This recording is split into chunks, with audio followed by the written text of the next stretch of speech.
Yung pong kakao, nag-umpisa kami ng pagtatanim 2014.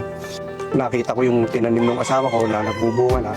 Doon ko po naisipang magpalapad, magpadami ng tanim. Na ako po ay nakipag-ugnayan sa agriculture upang makahingi po ng pananim, yung pong punla ng kakao. Yung po yung mga mahigit na 3 years naming alaga, nag-umpisa na po siyang bumunga pa isa-isa, namumulaklak na po.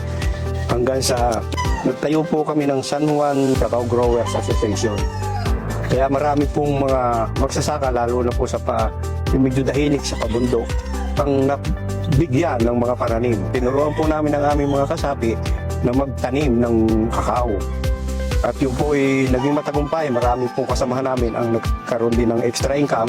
Masaya po dahil nag-uumpisa na rin po kami gumawa ng tableya dahil may natutunan na po kami sa aming pag-aaral. 2015, natatandaan ko pa po nung habang lalaki na yung aming mga itinanim na kakao, ay umatenda po kami ng seminar sa pamumuno ng OPA Batangas sa ilalim po ng pamumuno ni Governor Belma Santos. Sa pag-aalaga hanggang sa pagpaprocess, itinuro na po sa amin.